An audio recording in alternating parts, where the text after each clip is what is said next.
Hi everybody, Dan Illman, Mike Beer. Race number 5 at Gulfstream Park on Saturday is the $75,000 Pulpit Stakes for 2-year-olds on the turf. Nice card to bet with a new DRF Bets account. Many stakes races, international flavor, of course with the Classico del Caribe being the feature. You can bet all those races with a DRF Bets account. Sign up at bets.drf.com, receive a 300% deposit match. Here's the field for the $75,000 Pulpit Stakes. Pretty evenly matched bunch, Mike. Morning line favorite, the number 2, Henley's Joy, already a stakes winner, ran really well in the Bourbon, 2 starts back with a pretty good trip to just get beat a nose by Current. And in the Breeders' Cup Juvenile Turf, I think he was a live long shot for a lot of folks, and I just think he hated that soft turf. Yeah, you better, if you like him in this race as the favorite, you better hope he hated the soft turf. And I think that could be a viable excuse. His first 3 races were all pretty good. And then he was just bad in the Breeders' Cup. There was no really any trip trouble for him in there. He got a good one. He just never looked like he was going to run, and he didn't run. So maybe it was just the turf condition. He'll get firmer turf on Saturday, hopefully, and maybe he turns it around. That race, though, it leaves me a little shaky on him at a short price in here. The number 3, Nashtrick, is at 4-1. He's coming off a stinker, too. Yeah. He ran 7th of 8th in the Grade 3 Gray Stakes last time out, but that race was over the Tapeta surface at Woodbine, and you only have to go 1 race back, and this horse ended up being Grade 1 place behind a couple of nice turf horses in the summer. I think the excuse last time out is he's just not a poly or synth horse. Yeah, that's certainly a viable excuse. I worry a little bit that maybe he doesn't want to go that far, at least right now. That was my real issue with him in that race. I also, listen, I'm willing to give him the benefit of the doubt and say Contreras, when you watch the replay, he was a little overconfident with this horse at a very short price, kept him very wide, looked like he was going to creep up to the leaders around the second turn, and he just couldn't get there, and he had no finish at all. It made me worry about distance for him, but I liked his first 2 races just fine. The 9, Louder Than Bombs, also has an excuse for the most recent race. He ran on dirt against Improbable, who's likely going to be a heavy favorite in Saturday's Grade 1 Los Alamitos Cash Call Futurity. Draw a line through that race, and you've got some pretty good turf form. Now, I thought he got a good pace, and so did Timeform US in the Armed Forces 2 starts back, but he did kick home very nicely. Yeah, he did, and it was another step forward for this horse who just improved with every start on turf to start his career.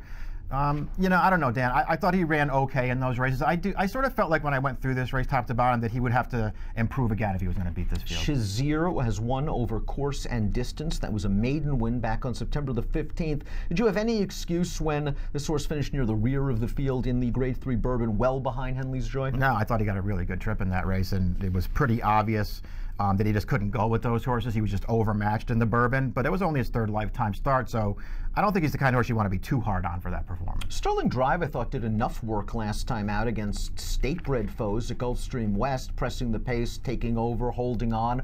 I thought it was a likable performance visually. Just came back kind of slow on the buyers. Yeah. He's got a little bit of pedigrees by Verrazano, who we knew did some good work on turf towards the end of his career. The Dam was a Grade 2 stakes winner in Argentina. Yeah, I mean, he ran fine last time. It was one of those slower-paced races. I felt like maybe he took advantage a little bit. His Armed Forces, when Louder Than Bombs got the better of him, I didn't think he ran that well in that race. He's just another horse. There's nothing wrong with him. I think he just has to step forward in this race. Sterling Drive beat Mr. Wrenchett in that race, and maybe Mr. Wrenchett wasn't going to do a little bit of closing. It's not like he was 100 lengths out of it, however. I thought he ran okay. The problem was he might have been exposed at a zillion to 1 in the Bourbon. Yeah, that's the thing. He was a huge price in that race. Last time he ran a little bit better, but he didn't run well enough that it makes you feel like he's got a real chance in this race. Tangible, a son of Kentucky Derby winner Orb. The Orb seemed to do well on turf. This colt's lone win, though, came for a $35,000 selling tag. Right, a little cheap, a little slow on the way in, but it'll be a price in this race. 9 horse field, Henley's Joy for Tyler Gaffalione is your 5-2 morning line favorite. We're going to take a look at our top selections in this race, however. Maker's got Henley's Joy. He also has the number 6, Faraway Kitten, by turf champion and top turf sire Kitten's Joy. And I liked this horse's race last time out at Keeneland. I know it was over soft ground, but I actually thought it was a pretty decent field he was in against. I agree. I think he beat a couple of good horses in there. It was soft turf. I guess you have to worry about that a little bit. And he got a really good trip in that race too, but I just like the way that he won it. And I also just like, in all of his races, when they cut him back in that Kentucky Downs race, he had a little trouble. He wasn't winning that race.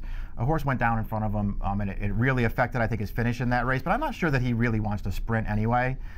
His debut was good on synthetic. They stretched him out last time. He got a good trip, but I liked the way he won it. I liked the way he finished.